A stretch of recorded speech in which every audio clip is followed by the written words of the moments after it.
You know that feeling when you look at a math problem and it feels like a secret code you just can't crack?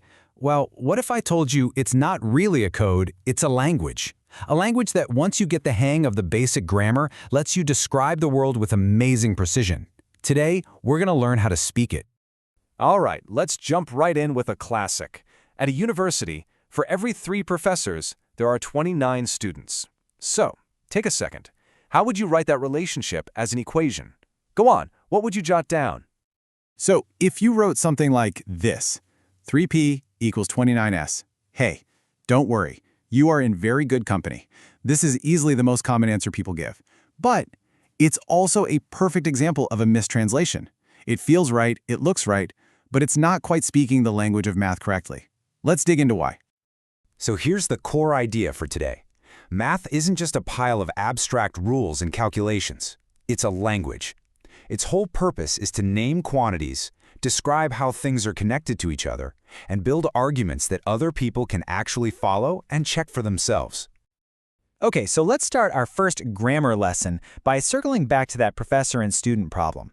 The key here is that ratios aren't just numbers. They're really like sentences that describe a stable relationship between 2 things. This here breaks down that common mistake perfectly. See, the error 3p equals 29s happens because we're using p as a label, like an initial for the word professors, and s for students. But in the language of math, that's not what's happening. The correct version shows us that p stands for the number of professors, and s stands for the number of students. These are actual quantities that can change. And that brings us to the most crucial rule of mathematical grammar. Letters in an equation aren't names for objects. They stand for quantities, numbers that can change. Think of it like this. It's the difference between the word apple and the phrase the number of apples. It's a small shift in thinking, but it changes everything. Okay, let's try another one just to really let that sink in. A recipe calls for 4 cups of water for every 3 cups of rice. Now, using our new grammar rule, how would you write the equation for that relationship? And look at that, we see the exact same pattern.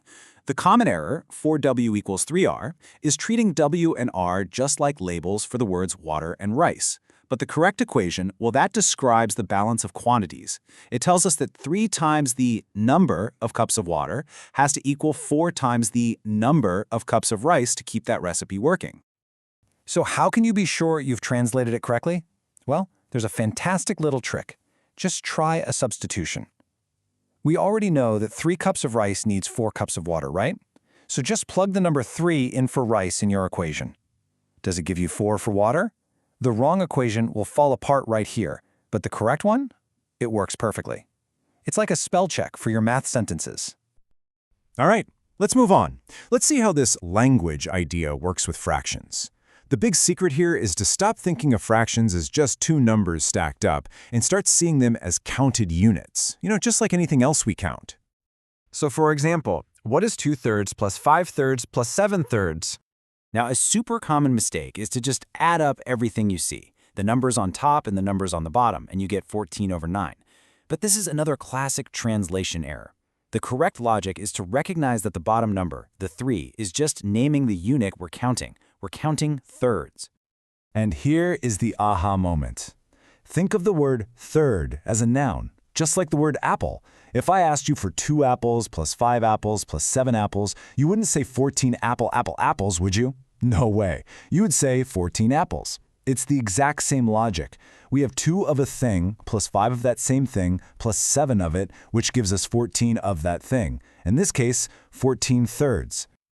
Okay, for our last grammar lesson, let's take on rates, and specifically those classic work problems. The key to translating these correctly is to shift your focus from the time it takes to the rate of the action. So here's the setup. Sarah can make a whole batch of stars in 5 hours. Gianna, she's a little slower. It takes her 7 hours to do the same job. So the big question is, how long will it take them if they work together? But hold on. Before we even think about an equation, let's just use some common sense. Let's do what I call a reasonableness check. If Sarah can finish the job in 5 hours all by herself, and then Gianna comes along to help, should the total time be more or less than 5 hours? I mean, it has to be less, right? Any answer that's bigger than 5 hours is just plain wrong. And that's exactly why the common mistake of just adding the times 5 plus 7 is 12 hours, is immediately out. It fails our reasonableness check, big time. The correct logic isn't to add their times, it's to add their effort, their work rates. We add Sarah's rate to Gianna's rate to find their combined rate. So what even is a rate? It's simply how much of the job gets done in one chunk of time, like an hour. If Sarah finishes the whole job in 5 hours, that means every hour she completes 1/5 of the job. Her rate is 1/5 of the job per hour. That is the unit we should be adding together. Okay, so we've looked at ratios, fractions, and rates. And we've seen again and again how these common errors really just come from mistranslating from plain English to the language of math. So how do we all become more fluent speakers? Well, here are 3 simple habits that will build your fluency. First, always define your variables. Before you write anything, state clearly what each letter stands for, including the units. Don't just write W. Write, let W equal the number of cups of water. Second, read your equation out loud. Yeah, literally. Translate it back into a full English sentence. If it sounds like nonsense, it probably is.